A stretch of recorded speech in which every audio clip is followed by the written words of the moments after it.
Welcome everybody to episode 8 of the Unchained Vodcast. It has been like at least 16, 17 weeks and we are still here doing the show. Welcome, Kriss and Brand as usual. How you guys doing? Doing good. Pretty good. Yeah. Good. Everybody else talking about work before I started the recording, Yes. but I'm off all weekend. I'm back to work tomorrow. Only one day off this week. Yeah, it'll be me next week. So I try to I work every other Saturday, so I try to have the show on the Saturdays I don't work. There you go. It's a little bit easier that way. Even though I get off at like, would have been hours ago. But still, whatever. Today is episode 8, Shooting the Breeze. So we're talking about ranged combat and the A.I.R system. The action, interaction, reaction? Reaction. Yes. Correct. Yeah, system. I got it right. Nice. I always forget that for some reason. I'm always like, A.I.R. What does A.I.R mean? Action, interaction, and reaction. A lot of implications in that. A lot of different things and stuff and things. We've really kind of talked about it a bit already at different times, but today we're just going to really beat that dead horse. Horse. First thing is, we're really talking about ranged combat. And with ranged combat, of course, we have archers. There are 3 archers. For those that didn't realize it, we totally skipped the archer reveal. We never did it. So we're going to talk a little bit about the archers now. As always, chat. We are more than happy to field questions and or comments from you. But before I digress more, archers. Personally, one of my favorite ones, one of the ones I'm most excited about, my main character, I intend it to be a Blackguard, which is, of course, the first archer class for the Arthurians. It's essentially your long-range, sniping style, burst kind of DPS archer build. We've got the Forest Stalker, which is really kind of, I think, going to be more of a CC and sustained DPS build. And then the Viking... what is the Viking one called? Winter Shadow. The Winter Shadow. It's got the weird darkness name. Everything must be dark. Who is mobile? It's a skirmisher. Get in, pump out their little, their quick arrow shots and DPS. Maneuver. They've got. I think they even have like a sword in the artwork and everything for it. Yeah.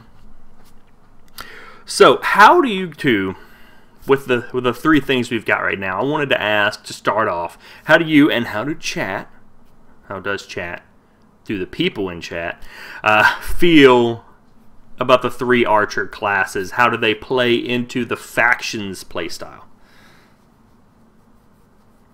Well, for once, that's also one of the class that I really love, and there's a good chance my alt, which is gonna be probably the second alt, because the first one will be a crafter also, will be an archer.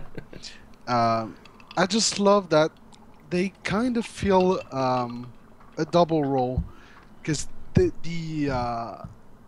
stealth classes, the assassin classes have been revealed later on. But for me, the first kind of rogue classes were the archers, with the camouflage and the range and the ambush for some of them. I really love that part. That is not just going around and shooting people in the face. It's actually being a bit more strategical than that. Yeah. It's definitely nice to see stealth integrated with a ranged class, especially. I was very excited when I found that out, and I like thematically. I just like the way the archers feel for each of their realms. I'm a huge fan of like longbowmen, Arthurian type archers, so getting that, being an Arthurian, that was really exciting. Yeah, I think the archers, honestly, like, I kind of feel like they are probably one of the almost most iconic way of identifying the realm's play style. Because the Blackguard, while they're not necessarily tanky in any fashion whatsoever, in fact the opposite of that, but they have the very long range kind of defensive bias of the Arthurians. Very slow, look like very slow firing, very preparation heavy. Preparation H build. The the Winter Shadow is very versatile, like a lot of the Viking units, and it's very kind of up close and personal biased, even for a ranged character. It's still going to have the ranged abilities of the archer, but as someone else pointed out, they have a shield, sword and shield, so they can be like pew pew pew, and then they run in there and they're all like whoosh, and they go crazy and start stabbing somebody in the face. They're probably not nearly as good as a melee character, but they've got the possibility.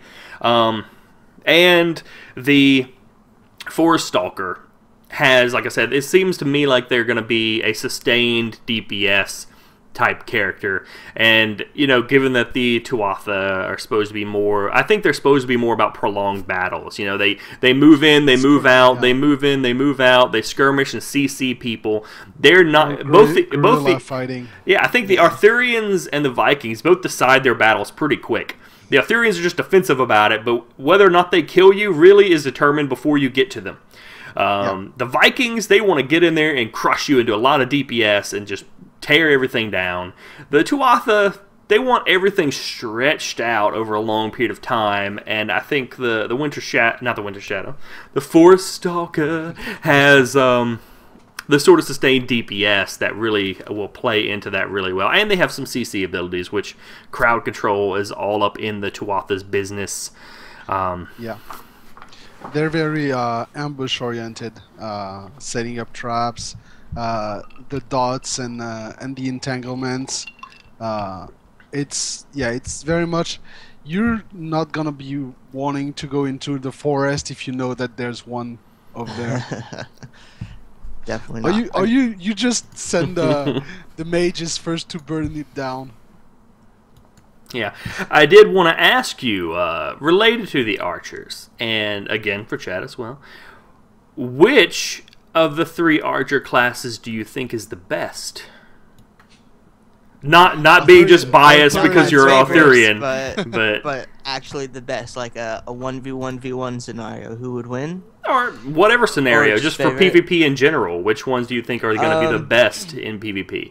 I'm putting my bets on the Winter Shadow, because of their mobility, their synergy with camouflage, looking at their first component sample, ambush shot coming out of camouflage, shooting while you're in camouflage, as well as their shield bash to maneuver around and keep some distance between melee. They seem just to have the most mobility, and I always put mobility in the top. Yeah, I would have to agree with that, because I think the Blackguard is going to be very effective in long range, mid and long range. The Forest Stalker is going to be more effective in very much blocked environment where you have the ability to go out of the line of sight, while the Winter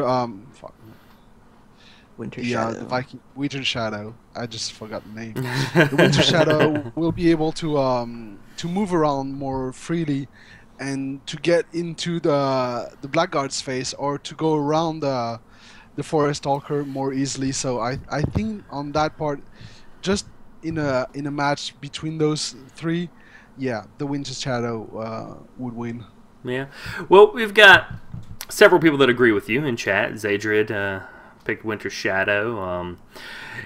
Lake of Rin said in Daok, Burst was better than everything. I kind of feel that. I really like Blackguard. I'm going to play a Blackguard. However, I kind of have to agree with Graceful Healer. I think the Forest Stalker is going to be nasty, specifically because of the dots. He's got some CC ability and dots, and their whole realm is going to be moving in and out the whole time, skirmishing around. So I can just see them coming in, dotting the hell out of everyone, and then they have all these escape mechanics, so they start getting away.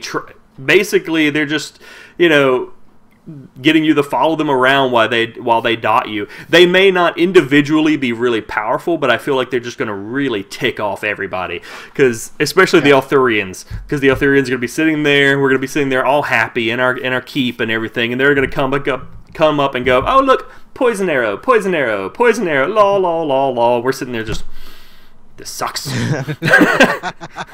Stop it. As ranged classes, I think they're all going to excel in certain areas, and Absolutely. It's going to be very their success situational. depends on their team protecting them and keeping them away from the melee. So it'll be fun to see.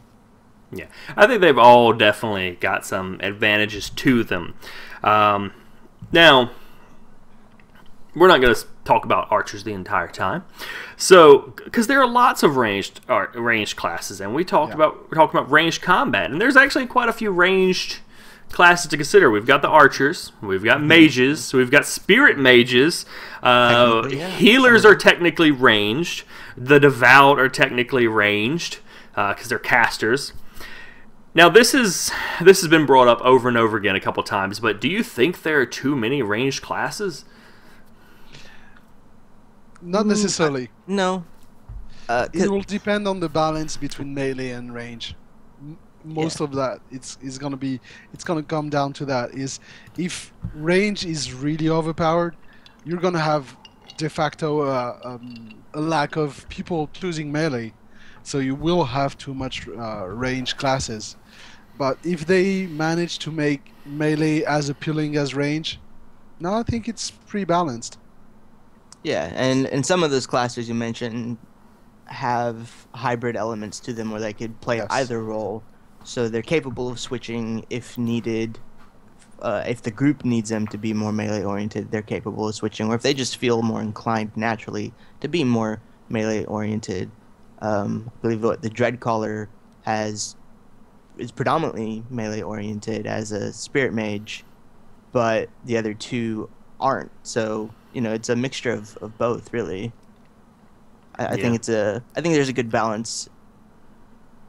Yeah, and I agree with some of the chat concerns as well, which we've mentioned before. That the problem is, how do you make some of these range classes are really freaking cool. How do you make the melee classes as cool? And we've really kind of talked about that before.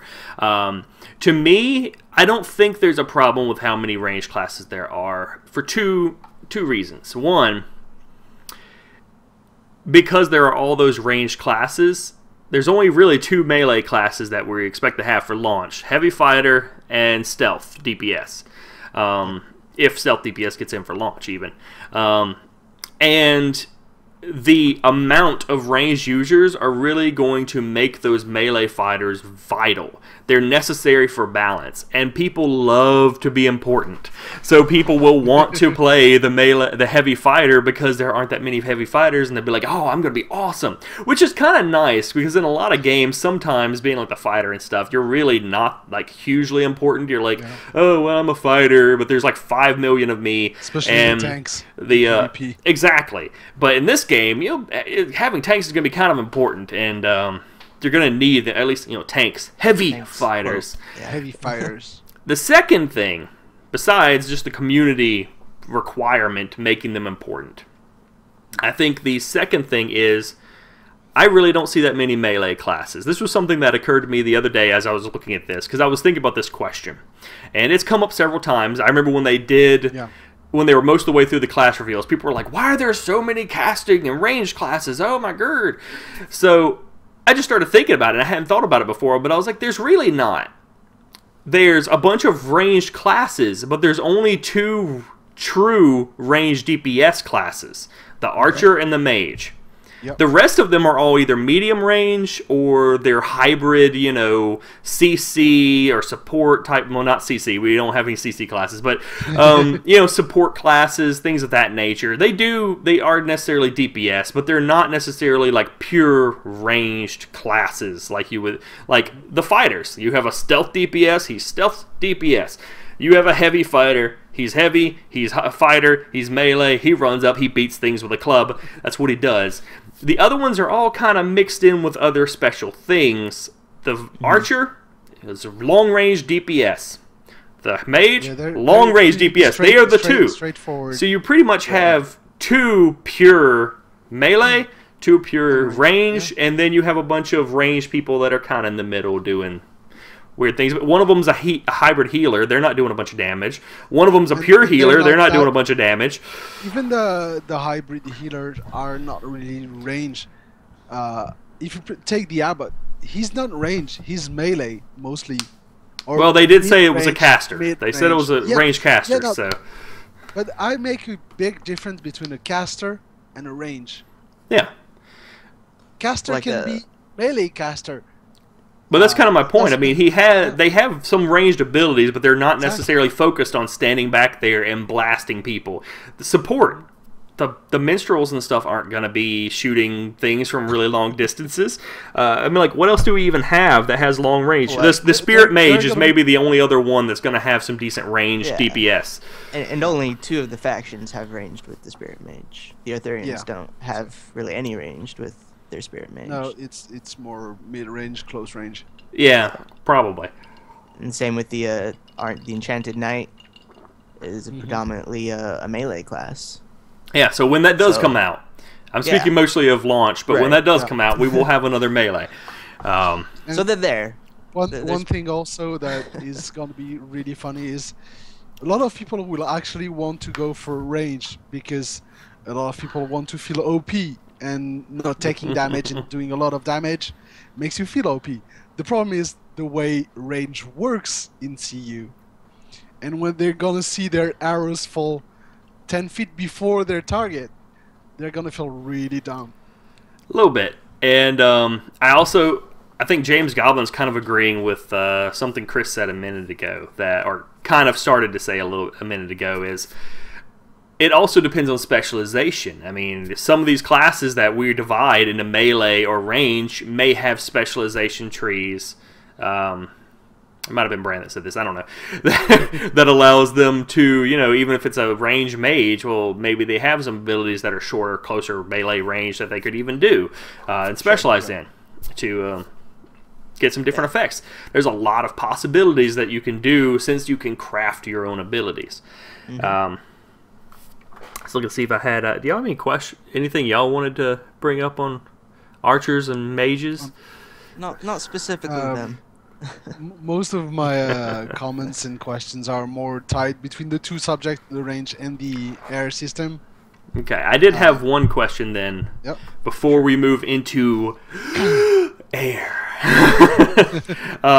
We're gonna get some air. The breath of life for the game. They kind of implied that mages have like the maximum longest range. Archers have kind of like the longest, most effective range against players, but mages have these super long ranges because they can do the siege mechanic. They can sit there and siege the keep from super long distances. Probably not super effective against people unless they're just standing there. Yeah. But, so that kind of made me think about it, and it suggests that at long range, people might not be as worried, or like at really long range, people might not be as worried about mages. And the mage projectiles seem to be slower. You can see them coming. You can get out of the way. You can block them, etc. So, do you think that's going to end up making a lot of people stack armor against archers like really hard because those arrows are going to fly faster? Yeah. I think it's gonna give a lot of importance to the heavy fighters in that case. Shell wall, it's pretty simple. A shell wall, the turtle formation. I would love to see that happening in the game. But if you start seeing, for example, Vikings marching against Arthurians, they know that the first thing that's gonna hit them is the Blackguard's arrows. They're gonna have to adapt their techniques and their defense system to that fact. Each ranged class will shape the first part of the combats a lot more than in any other game, I think. Yeah, I definitely think armor is going to be stacked a lot, not just because that we'll see maybe more archers than mages because of what you mentioned, but because it helps prevent damage from all the other classes as well. But I definitely see a trend forming if the mages feel underpowered because their range is actually a disadvantage. I definitely see a trend of people going to be archers and people stacking to be more defensive against archers than mages. So I do think people will stack physical defense rather than magical defense because of that. Yeah. Now, and Graceful Healer asked a good air question that I just wrote down, so hopefully I'm going to remember this while we're getting into air. We have archers, we have mages, we have several semi-ranged classes, and now we have the big air system to tie them together and make all their ranged combat really kind of cool. Which, for people that may not be super familiar with air, it is the action-reaction interaction system that's really kind of unique to Camelot Unchained. And it is a system that pretty much says every ranged ability, every arrow, every fireball, every spell wall is an entity in and of itself. It is kind of an object in the game, and they have different ways that they interact. They don't just necessarily collide and stop each other. They don't necessarily just have collision, but they have collision and they have effects depending on their relative strengths and what types of effect or ability it is. Mm-hmm. So, fire plus water makes a steam cloud. You know, someone could do a wind wall and push the steam cloud into other people. That's been an example they've used before. Yeah. What, for chat, and both of you, of course, are some specific interactions, like specific types of interactions you would like to see in air? The first one, since I'm focused on my class that I might play, which is the archer, the tornado. There are some tornado effects for the wind magic, making arrows actually fly even faster than they actually do, making them hit faster and harder.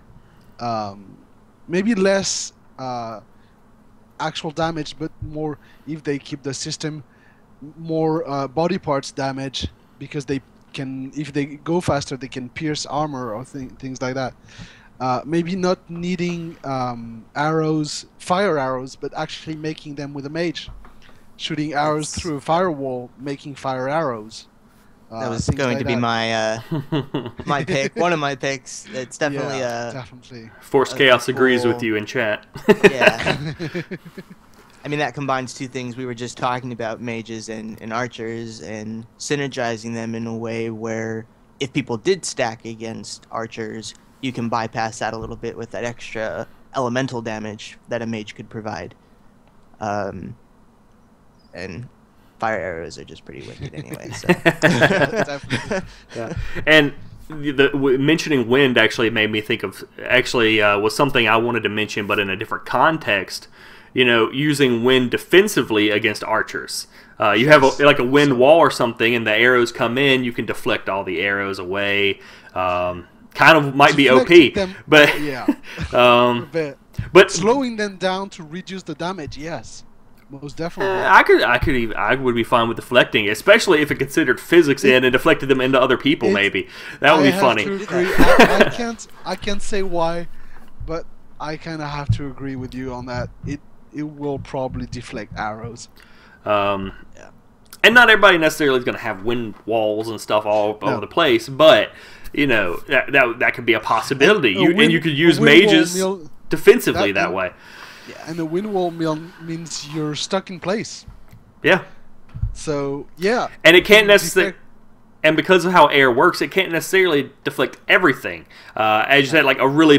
they've said that if one ability is more powerful, it may overcome the other one. So, wind may deflect some arrows, but a really powerful one might shoot right through it and still hit somebody.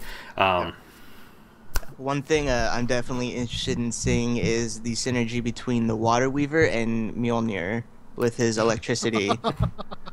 And, throw some water on the ground and, then throw some electricity. Cast some lightning on it and watch everyone scream in pain.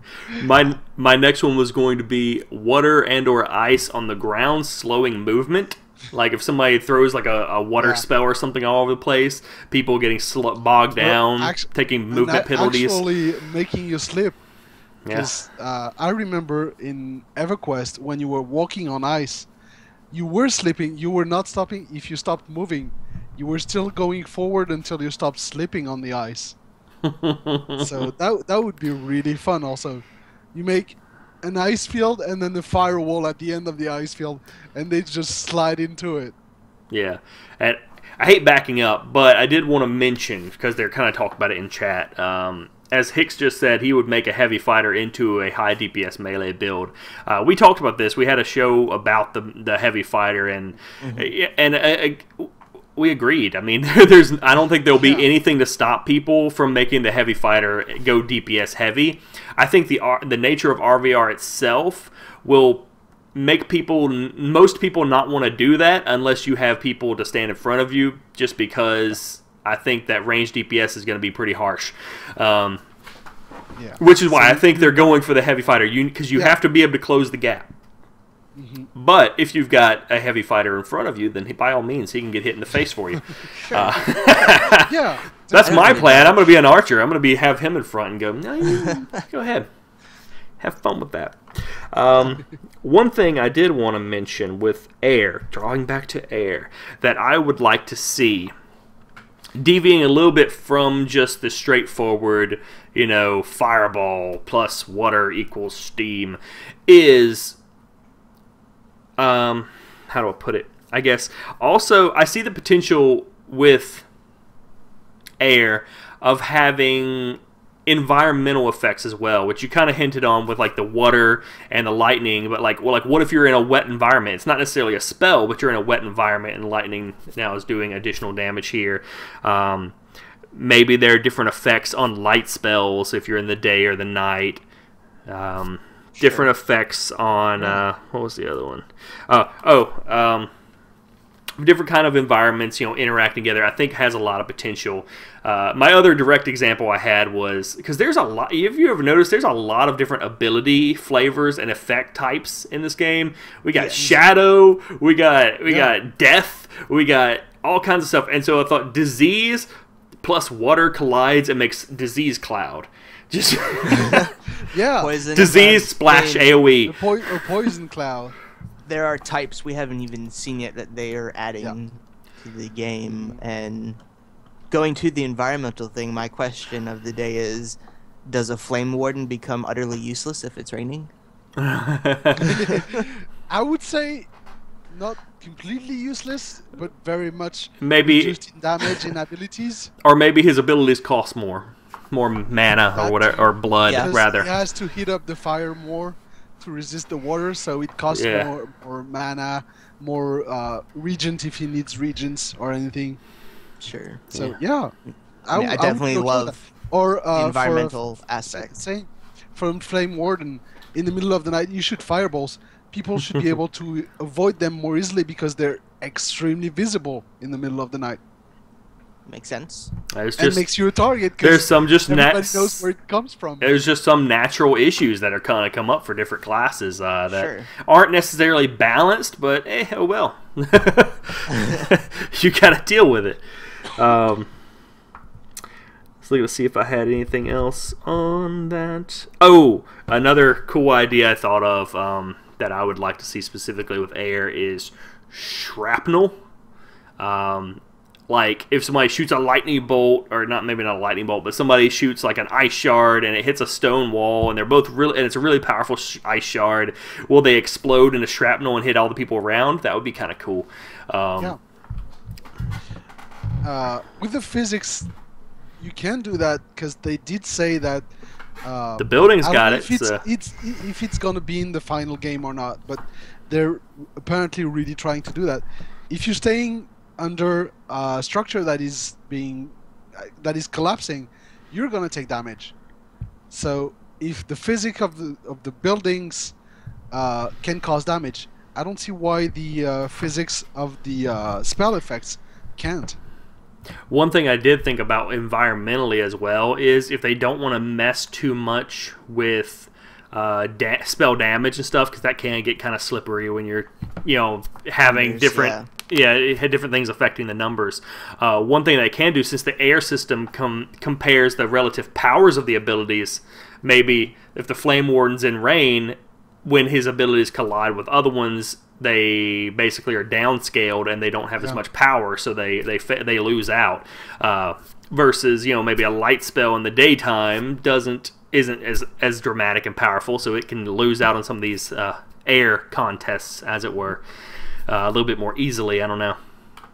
Yeah, that's probably also how it's gonna play, because we know environment will have an effect on a lot of things. Maybe also given an advantage to the realm if you're fighting in their environment. If you go as Arthurians in a TDD island, it might be a rainforest, so it's actually humid. Yeah. And all your flame wardens are at a disadvantage there, or a lot of disadvantages like that. And it's hot, so the ice has penalties for the Vikings. Exactly. No, I think that would be really cool, and everything that adds not too much but enough complexity to make fights more strategic oriented rather than simple DPS match is okay in my book.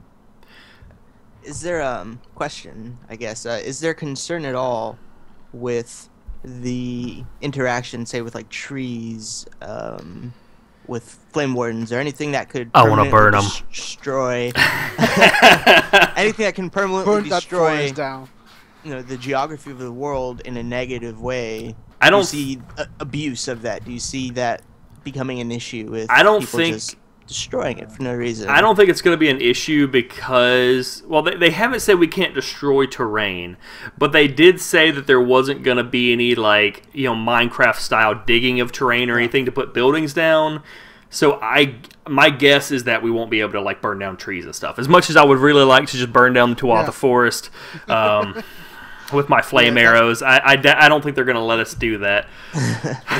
Because, like you said, that would be a problem. Because I would literally just get a group of archers and go over to the Tuatha Forest and be like, "Hi, guys!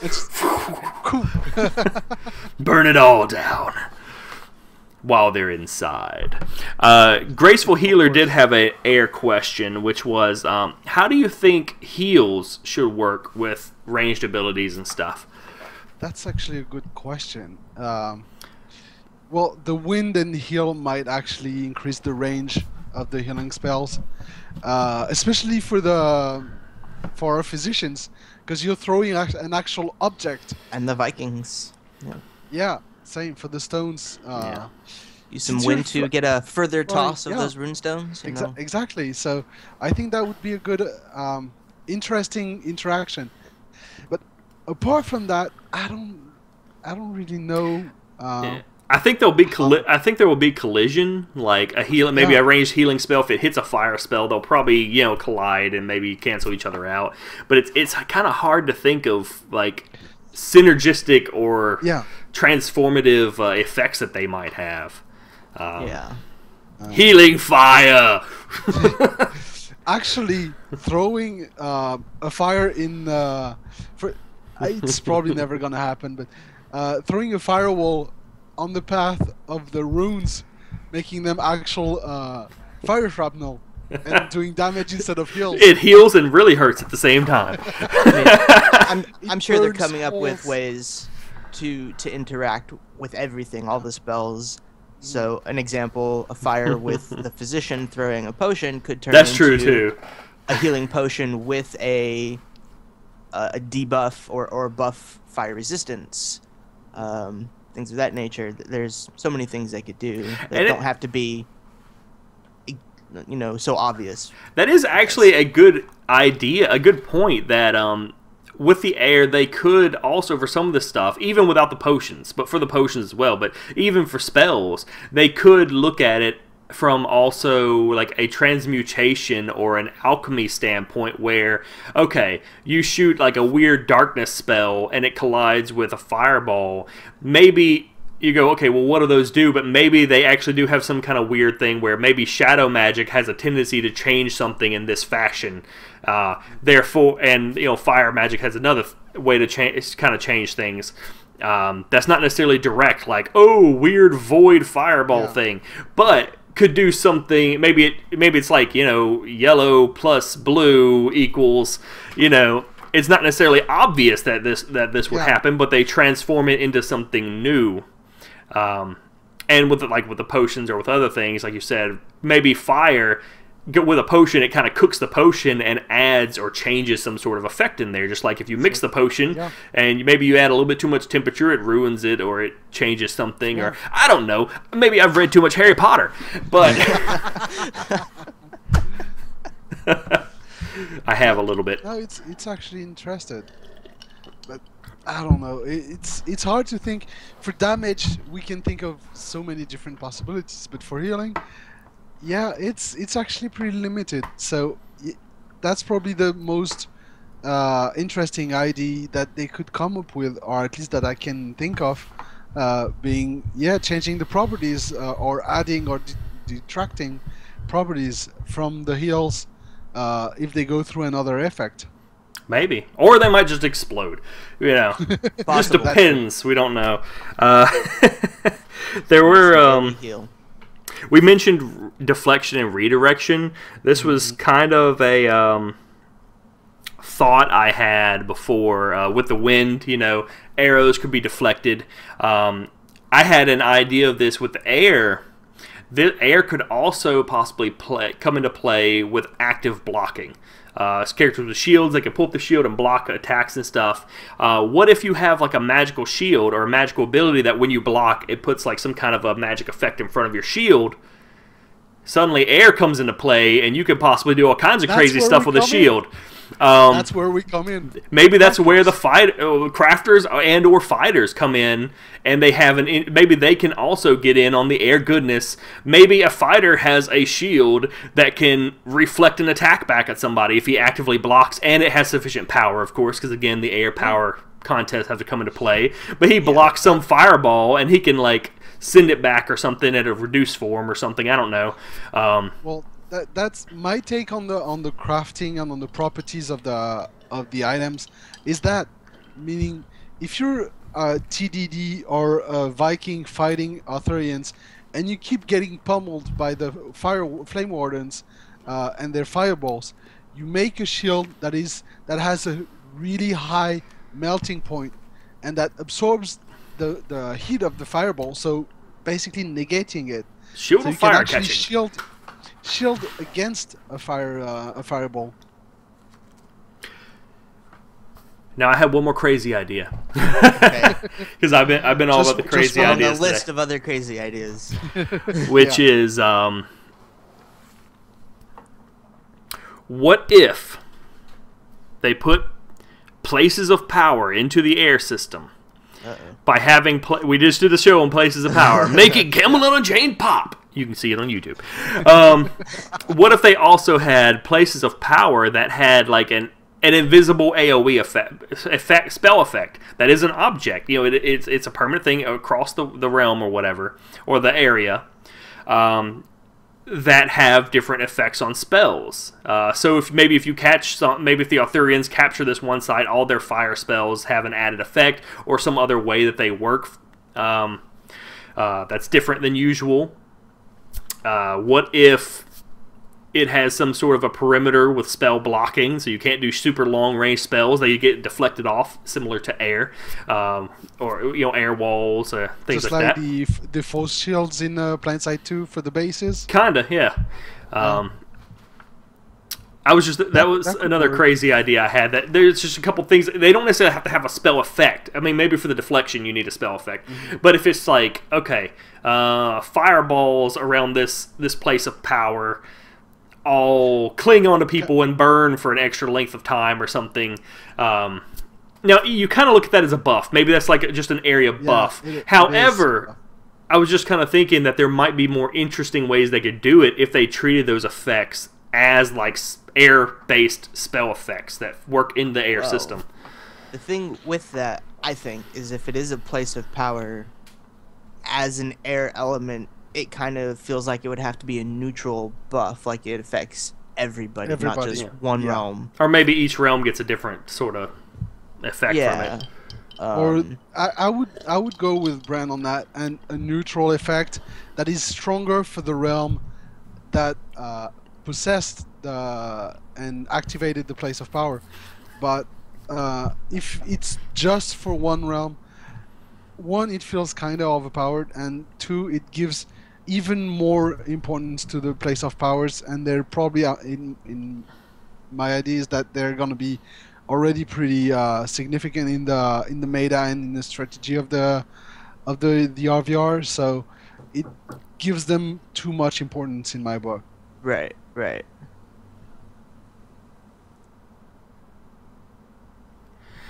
Yeah. Well, again, I just used fireballs as an example for some things that might happen. I just looked over in chat, saw Thantanos wanting to craft Viagra potions for the game to help healers with their resurrections.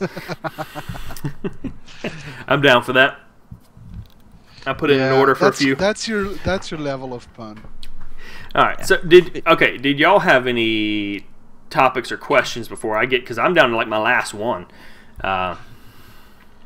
No, can't say that I do. Depends. For example, for the melees, actually, will melees maybe have some consumables, some throwing daggers or whatever that could also be affected in there? What do you guys think? Should melees have something like that? That maybe just to grab attention from another player, saying, "Yeah, I'm here. I'm going towards you. Look at me and stop shooting my friends on the other side." I could really kind of see the stealth melee DPS having like throwing daggers, not necessarily to grab attention, but like say there's this mage, you've come out of stealth and there's this mage shooting you with fireballs, you could maybe throw a dagger that would, you know, collide and blow up to help you while you're closing distance or something. I don't know. Sure. I mean, yeah, I can see that too, but I also think even the melee abilities that come into contact that are spell-based or even physical-based, and they come into contact with something that is also affected by air, I think something is going to happen. I don't think they're left out of this air coolness that we're seeing. Hope so. Yeah, I definitely think it's going to affect everybody, more so the range, at least more visibly the range. Yeah. But I think everyone's going to see something from the air system. Yeah. Then we will. Yeah. Then my last question, unless you have something else to say on that, because I'm done with my last one. I'd love to hear hope what everyone else has to say. Yeah. What do chat think about melees being added to the air system, and what could they get to actually make them feel part of that system? Because that's one of the big special IDs that the game has that is unlike anything we've ever seen so far. So it would be sad to see melees being left out of that. Unless they get their own special thing, which is kind of cool, which would be nice too. Yeah. But like formations, we keep talking about those. Shield wall formation, I think it would be cool. Mm-hmm. But maybe we will, maybe we won't. Yeah, we'll see. Though honestly, that could be also a part of air as well. Like maybe a shield wall formation. Again, I kept mentioning deflecting spells and stuff. Maybe if they're all lined up with their shields actively blocking, maybe then they can deflect stuff. I don't know. I just want to deflect stuff and things. I don't know what they're talking about in there, but I don't think I want it. It doesn't have anything to do with air, I will assure you that. So we will go to my question now, since Kriss kind of already mentioned it, which is, air's kind of a big deal to me, because this is a thing in the game that really doesn't exist in like hardly ever any other game. I mean, depending on how you look at it, it's kind of just like a buff debuff system for a large part, but in different ways. But really, the essence of it is a completely unique approach to a lot of this stuff that otherwise might happen, but this is a totally different way of doing it that has a lot of potential, I think. So the point is, do you think this is like the big system that sets Camelot Unchained apart from most other RVR MMOs? In the technical side, yes, definitely, it's one of the big things The ever-changing world is also one of the big things. But for the fights themselves, I think the air system right now is their big selling point to show that they're not like every other PvP game or RVR game. It is very much physics-based and cooperation and confrontation-based rather than just a DPS race. That it always comes down to that. It's probably because I'm playing Blade and Soul a lot that DPS race for me is not really interesting in PvP because it comes down to ping, lag, and the class you have. Burst, more burst, more burst. Exactly. So it doesn't make PvP interesting, and it doesn't make my idea of RVR interesting. So, yeah, for me, the air system in the RVR, so in the combat side and technical side of the game, is for me one of the big selling points. Yeah, I agree. It's a definitive yes for me. I think it's one of their biggest selling points. And air, at its core, to me, is just a collision system with consequence. And what it can do, how it's very reactionary, causes players to be reactionary, causes them to really think, really plan what they're doing, really consider their choices in PvP. Whether you hide behind a tree, hide behind a wall, you're actually being covered. You're actually being saved. The spell's not going to go through the wall and hit you. It's going to hit the wall and bounce off, and you can actually start making really interesting and cool choices you never could do before. Yeah, I agree. And for the question Kriss had asked a minute ago, several people in chat said that they didn't think that melee fighters should be added into the air system just because, which I can agree with. I mean, if it's just a thing just to try to force them in there just because, that's not, nobody wants that. That's not cool. But I do think there might be some possibility to maybe give them some ways to have some fun with it too. And Infi, I think, hit the issue of air. Is it the big system?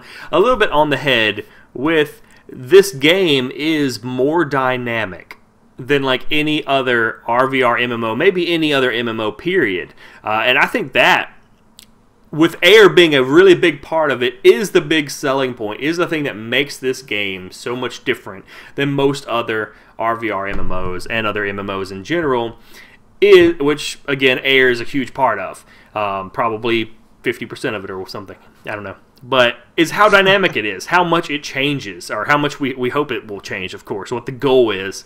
You've got buildings that can be put up that are completely player-decided throughout the RVR realm. The islands change and move depending on people's conquests and strategy. Some of the terrain and stuff, the depths changes depending on the devs' decisions and the coding they put in the game and people's conquests. And the spells themselves change. I mean, they move, they do different things, which is just cool. The arrows do things, the fireballs do things, everything just kind of works together. It's not just your own components. It's what's amazing. It's not just a visual representation of a direct hit from the code of the game. Yeah. It's actually a physical entity. So it actually has physical consequences and effects in the world rather than just seeing an arrow fly, which is not actually an arrow. It's just a representation of a damage that's going to hit you. But in this game, it's actually an arrow. Yeah, it is. And that's what's amazing. It is cool, and you got to have the moves. If people are shooting at you, you can't just stand there and take it in the face and go, "Oh, there's nothing I can do about it. I will passively dodge it or not." No, you got to move. You see it coming, you got to be like, "Oh no, oh no." You got to dance around it. My tune, Jagger. Exactly. You got to have the moves. Yep. All right. Well, I think that is about it for air. We have any questions or feedback from the chat peoples? We have shot the breeze with air. Yes. I'm always happy when I can come up with a good pun for an episode title. It makes me satisfied. Chat peoples, tell us what you think. That would be fun. Hicks asked if we will see arrows sticking out of people when they get shot. That'd be I would great. love that. I would I'm- love that. Yes. A I'm long spawn time. I'm the guessing arrows probably when they touch not, but it would be cool. Having to pull actually the arrows out of you. I You just see the dread thinking of stragglers. what that might do to the server load. You just see the stragglers of a retreating group running, and they're the last ones, and they've just got a couple of arrows sticking out of their back. You said back. That's not what I was thinking. Their backside. And the ones always being on the back of the groups being nicknamed pincushions. And yes, Fluky, there is a pyromaniac class. That would be the Arthurian mage. All fire, all day. Flame Warden. Of which nobody seems to want to play. Like the polls anyway. The polls for the backers are like, oh, who wants to play mages? And I'm like, but they have fire. Well, the Arthurians do. All the other races, all the other realms, no one cares about. TDD. Bah. We're not biased at all. No, in the slightest. More Arthurian. CC is dangerous stuff. I think. I honestly, I know a lot of people are really upset that they haven't announced more about crowd control, about affirm things about crowd control, except for a few examples of soft crowd control. But one, I think they're right to focus on soft crowd control, and two, I think they're right not to hurry up introducing any kind of really heavy CC class.